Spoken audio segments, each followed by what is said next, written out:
You are. We have our second win out of the 5-leg trap game stretch that I talked about earlier for the University of Virginia basketball team. You are Locked On Virginia, your daily podcast on the Virginia Cavaliers. Part of the Locked On Podcast Network, your team every day.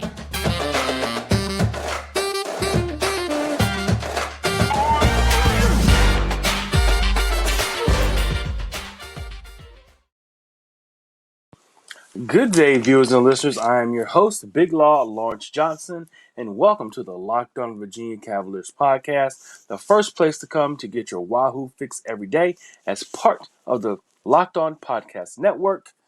And yes, this will serve as a post-game show for the Virginia Tech Virginia Commonwealth Clash game. And this is one of the games that I said that we have to have. And we're just going to jump right into it. And it absolutely is a game that they conquered. And this being that it's the hated rival that the Hokies are, the University of Virginia team prevailed 78-68.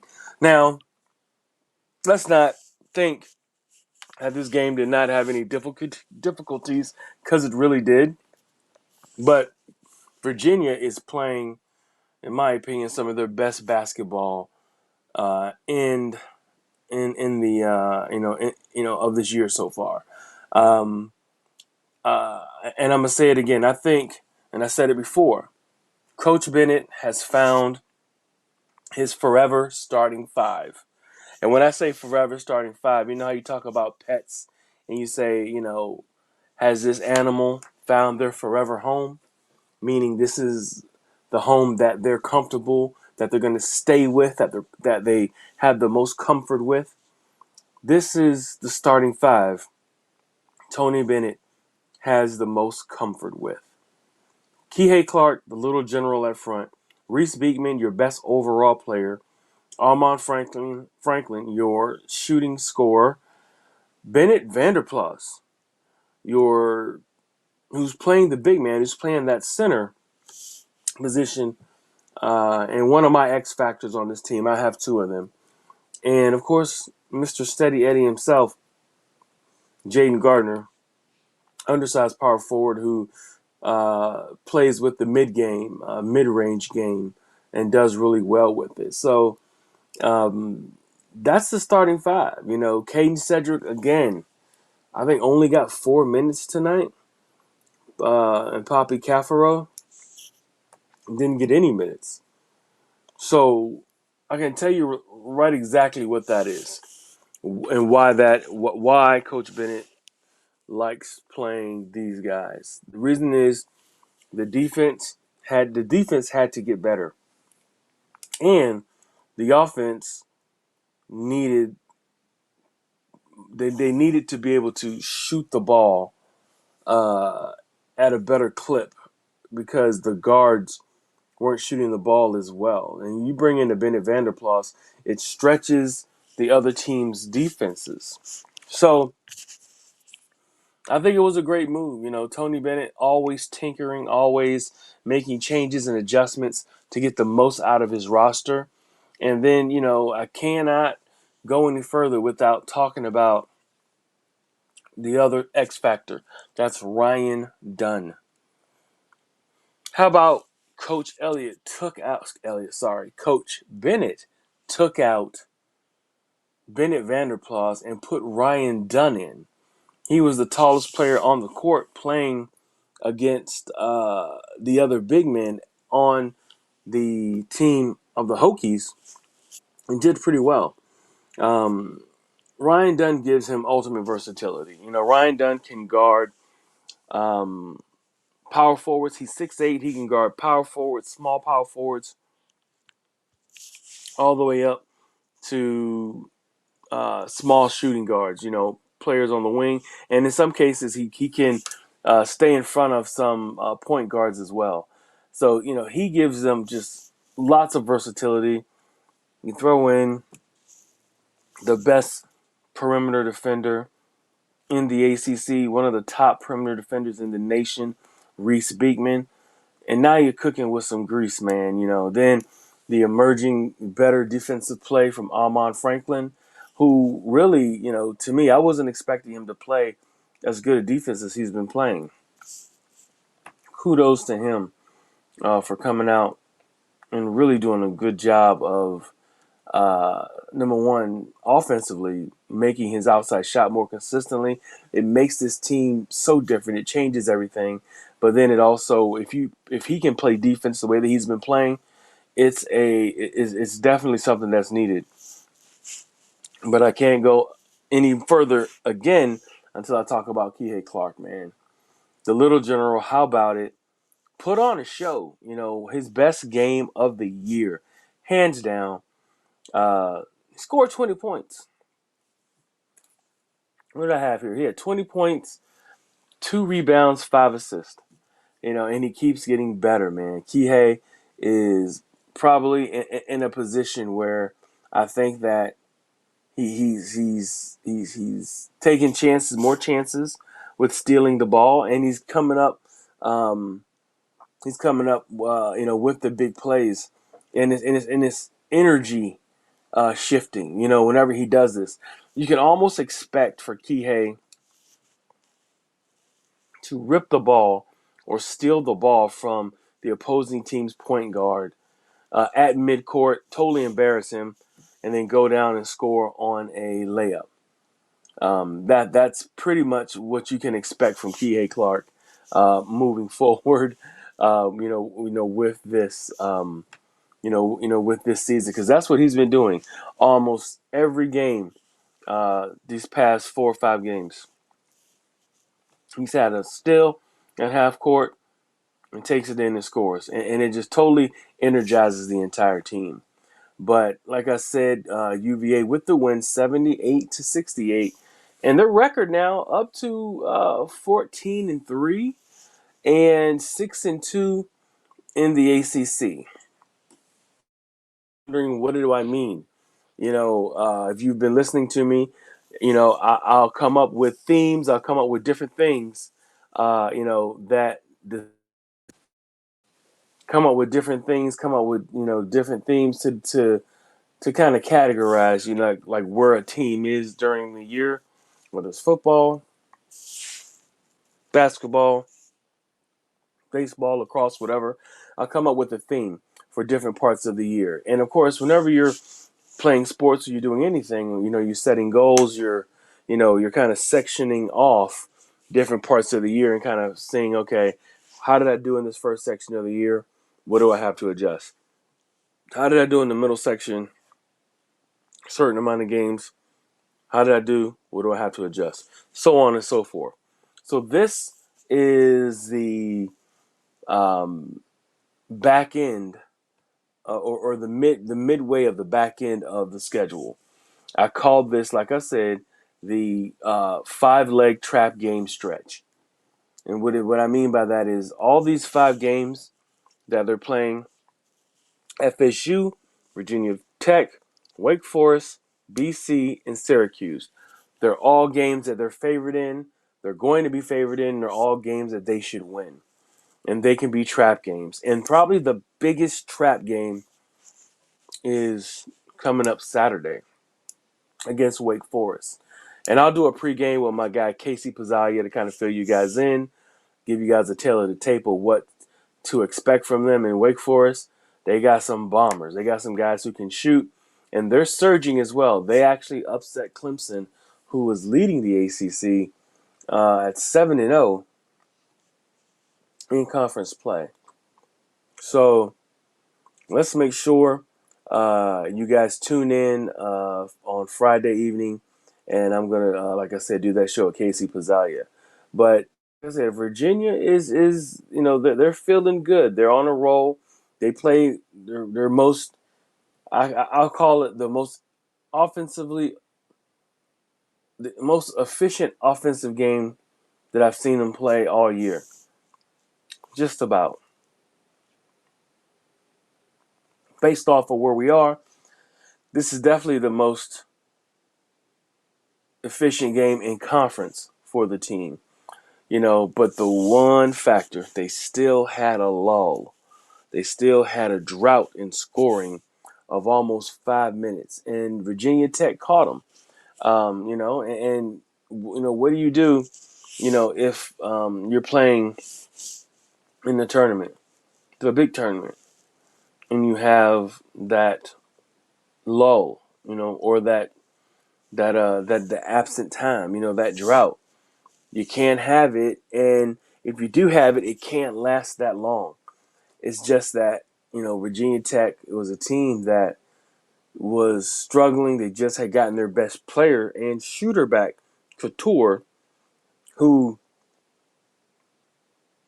can one of the players in the ACC who can absolutely shoot the lights out. When you think of ACC, shoot guards who can just shoot the rock, this kid is a great shooter and can't take anything from him. In actuality, almost the entire starting five for Virginia Tech can shoot the lights out, and it's been that way with them for the past few years, where they've had shooters on the court that can stretch your defense, and they've been able to shoot really well for stretches of times during the games, and pretty much shoot you out of the game, stretch you out and shoot you out of the game. And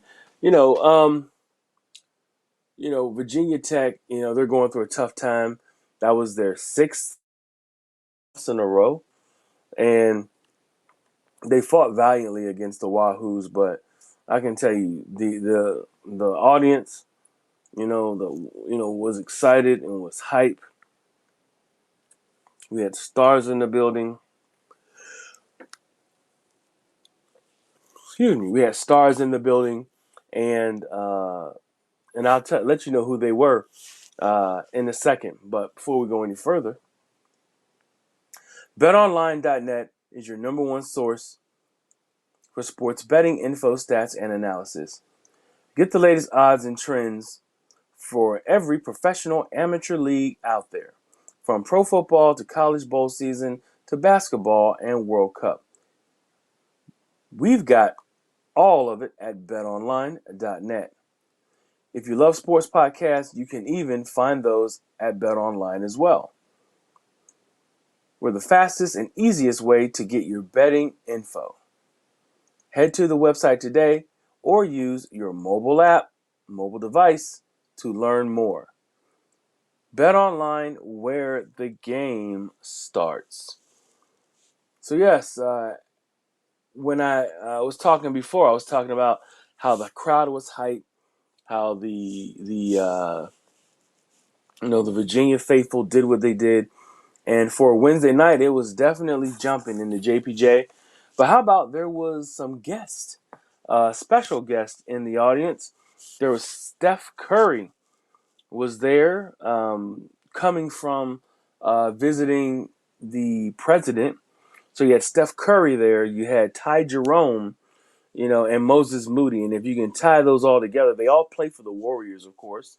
And I guess Ty Jerome convinced his teammates to drive on down from D.C. to check this game out against Virginia Tech. Of course, Del Curry, father of Steph Curry, played at Virginia Tech. So it doesn't surprise me that he went to the game, wanted to go there.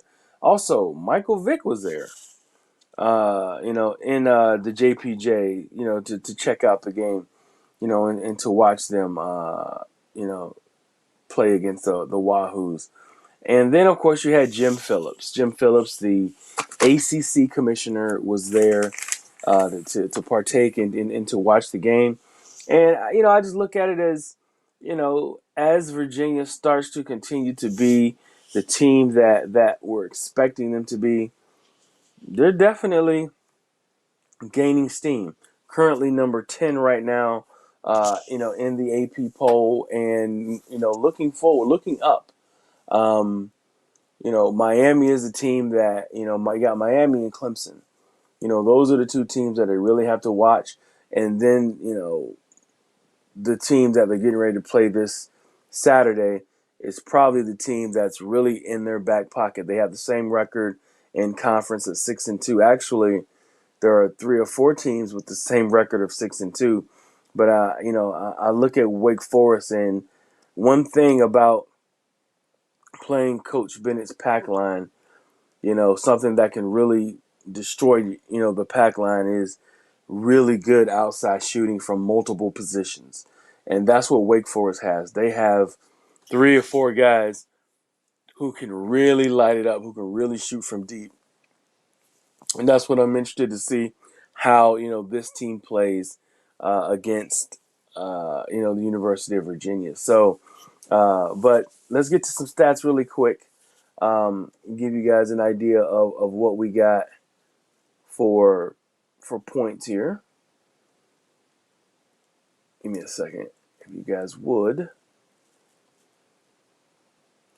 We're looking at, I said before, Kihei Clark came out with 20 points, 2 rebounds, 5 assists. Stellar game, his best game of the year overall, offensively and defensively. He put just an incredible, complete game together.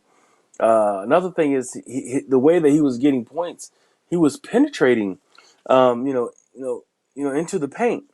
Which you typically don't see Kihei penetrating as much. I mean, he does get an opportunity. When he gets opportunities, he does try to get to the bucket. But he did a great job of getting to the bucket, scoring, and distributing. Now, he had 20 points. He could have had almost 25 points or 26 points because he missed about 3 or 4 layups that he probably usually would make, during the game. But Kihei did had a great game and did his, did the thing, out there on the court tonight. Also, who did a great game and a bounce back game is Jaden Gardner. 12 points, 4 rebounds, 1 assist. Consistency, mid-range game, quick shot, almost like he has a quick trigger, medium range. I told you, he kind of puts me in the mind of David West. If anybody can remember, David West played for the Pacers, played for the Charlotte Hornets, just one of those players who can, eat you up at the power forward position from the mid-range, just get points and score easy buckets on you just because he has a nice feathery touch from mid-range. Also, Bennett Vanderplas, part of the forever 5 for Tony Bennett. His starting 5 is solidified now. I think he has it. And then you throw in a Ryan Dunn, it just kind of makes everything just versatile. And when they're, trying to, run that pack line, you need quicker players. I think also because he is playing these players and not playing the big men, I think he's, Coach Bennett is worried about turnovers, but I'm getting off on a tangent there. But let me, Bennett Vanderplas, 10 points, 7 rebounds, 3 assists. Reese Beekman, 11 points, 3 rebounds, 7 assists. Great game and a thunderous throwdown at halftime as well to give the team a boost before they went in for the half.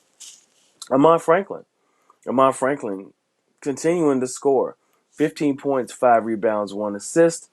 Just a great game, from Amon as well. I mean, he's really come on, been more consistent because of what's been going on with this team as far as stabilizing, more consistency. I got to give him, a lot of credit because his scoring, his outside shooting has helped stabilize this team because they've always needed him to shoot in order for this team to do what they needed to do. And he's shooting and making his shots, which is what you really look for, from him. So, kudos and hats off to Amon Franklin. But as I was saying before, the forever starting 5 of Bennett Vanderplas, Reese Beekman, Kihei Clark, Jaden Gardner, and Amon Franklin, that just gives Coach Bennett the flexibility and also the quicker feet that you need to run, in that pack line defense, the recovery that you need. I think Caden sometimes has holes in his game from a recovery defensive standpoint. And I'm not saying that. I mean, he is their best shot blocker out there. He's your most athletic big man, but I think that he's the player Coach Bennett's going to use when their big men get in foul trouble. because right now the power forward still is Jaden Gardner. Center now is Bennett Vanderplas. And, of course, Bennett can shoot from deep. And that changes, the perspective of what the team can do. And that's what Coach Bennett wants. Coach Bennett wants you to be able to be versatile, stretch other defenses, and play the pack line. It's not always about the shot blocking element of it. It's the element of staying in front of the offensive player and making them shoot over you, preferably from way out with someone in your face. That's typically how Coach Bennett likes the pack line to operate. And then at the end, with time running out, you're trying to hoist a shot, just in desperation. And that's what they've been getting a lot of. Although Virginia Tech did shoot 44% from deep, and they're one of the teams, that can really shoot the lights out, if they're on. If they're at home, maybe this is a little bit of a different game, but University of Virginia did a great job of playing the game that they needed to play, and we'll keep that lamp lit for you. But before we go further, looking for a delicious treat but don't want all the fat and calories? Then you gotta try a Built Bar. We just got through the holidays, and I know my goal is to eat a little healthier this year. If you're like me, where you want to eat healthier but don't want to compromise taste, then man, I've got just the thing for you. You got to try Built. With Built, healthy is actually tasty. Seriously. They're so delicious, you won't think they're good for you. Perfect for your New Year's resolution. What makes Built bars so good? Well, for starters, they're all covered in 100% real chocolate. That's right, real chocolate. And they come in unbelievably flavors like churro, peanut butter, brownie, and coconut almond. I'm not sure how Built does it, but these bars kind of taste like candy bars while maintaining amazingly great macros. And what's even better is that they are healthy. Only 130 calories, 4 grams of sugar, and a whopping 17 grams of protein. And now you don't need to wait around to get a box. For years, you've been talking about ordering your Built bars at Built.com. Now you can get them at your local Walmart or Sam's Club. That's right. Head to your nearest Walmart today, walk to the pharmacy section, and grab yourself a box of Built bars. You can pick up a 4-bar box of cookies and cream, double chocolate, or coconut puffs. If you're close to Sam's Club, run and grab a 13-bar box with our hit flavors brownie batter and churro. You can thank me later. And they are pretty good. I have some, and they were great. I actually got to go get me some more. But, you want to, curve some of your cravings and get some of that protein they got going on. They have a great thing going there with the Built Bars. But, yeah, the University of Virginia has a big game, like I said, Saturday, but Friday, tomorrow, I will be doing a show with my man Casey Pazzalia from from Virginia Game Day, the Virginia Game Day podcast, and we'll talk about that 2 o'clock game on Wednesday, on Saturday against Wake Forest, in Wake Forest as well. But as before, guys, this is fun. Just keep this thing rolling. Also the ladies basketball team is still doing well. They have a few losses on their plate. They've been playing some of the tougher teams in conference, but they're sticking with it. I think they'll be one of the teams that gets into the tournament. And I'll try to get you guys information on my next show, so make sure you tune in. But like I said, be on the lookout for that tail of the tape of Wake Forest versus University of Virginia.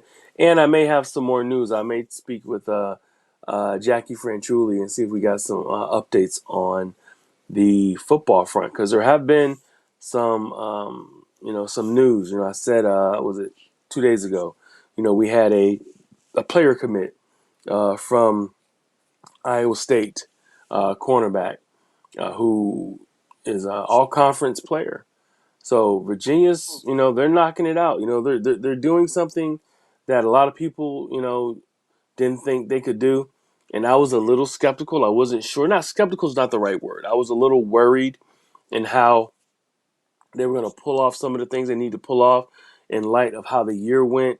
A lot of the rumors with, how tough it's been to, to deal with what's going on, with the team. And then, of course, the tragedy. There's just a lot of things to overcome if you're a University of Virginia coach, player, and in the AD as well. So, but like I said, thank you again, and stay tuned because there's a lot more information coming.